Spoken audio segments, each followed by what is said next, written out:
পূব গংগাৰ ৰাজবংশৰ ৰজা নৰসিংহদেৱে কোনটো বিশ্ব ঐতিহ্য ক্ষেত্ৰ নিৰ্মাণ কৰিছিল? ইয়াত অপশ্যন 4টা দিয়া আছে। Option A Bodhgaya, option B সূৰ্য মন্দিৰ, অপশ্যন চি হৈছে স্বৰ্ণ মন্দিৰ আৰু অপশ্যন ডি দিয়া আছে মীনাক্ষী মন্দিৰ। ইয়াৰ শুদ্ধ উত্তৰ কোনটো হ'ব? শুদ্ধ উত্তৰ হ'ব অপশ্যন বি সূৰ্য মন্দিৰ। পূব গংগাৰ ৰাজবংশৰ ৰজা নৰসিংহদেৱে বিশ্ব ঐতিহ্য ক্ষেত্ৰ অৰ্থাৎ সূৰ্য মন্দিৰ নিৰ্মাণ কৰিছিল। বিষ্ণুপ্ৰসাদ ৰাভাক কলাগুৰু উপাধি কোনে প্ৰদান কৰিছিল? অপশ্যন 4টা দিয়া আছে। Option A Mahatma Gandhi, option B Kanaklata Barua, option C Jyotiprasad Agarwala আৰু অপশ্যন ডি দিয়া আছে ডক্টৰ সৰ্বপল্লী ৰাধাকৃষ্ণন। ইয়াৰ শুদ্ধ উত্তৰ কোনটো হ'ব? শুদ্ধ উত্তৰ হ'ব option D doctor Sarvepalli Radhakrishnan.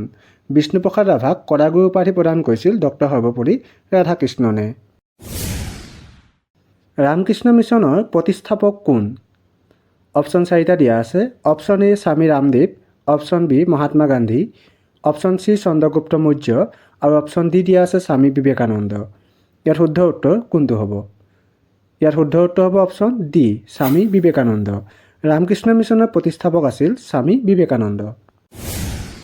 Ellora গুহাবোৰ ক'ত অৱস্থিত?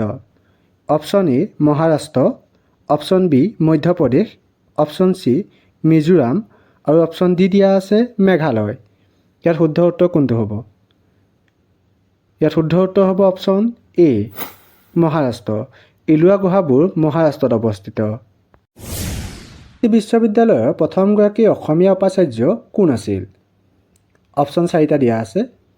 অপশ্যন এ হৈছে Nabakanta Barua, option B Homen Borgohain, option C হৈছে কৃষ্ণকান্ত সন্দিকৈ, অপশ্যন ডি আনন্দৰাম বৰুৱা।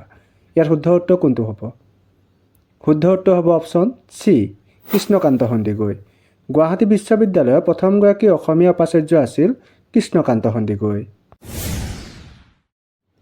ৰসৰাজ বুলি কাক জনা যায়? ইয়াতে 4টা অপশ্যন দিয়া আছে। অপশ্যন এ হৈছে Nabakanta Barua, option B Debakanta Barua, option C দিয়া আছে লক্ষ্মীনাথ বেজবৰুৱা, অপশ্যন ডি দিয়া আছে ৰঘুনাথ চৌধুৰী। ইয়াতে শুদ্ধ উত্তৰ কোনটো হয় আপোনালোকে কমেণ্ট কৰি জনাব। আৰু যদি ভিডিঅ'টো চাই ভাল লাগিলে তেতিয়াহ'লে আগলৈ শ্বেয়াৰ কৰি দিব। ধন্যবাদ।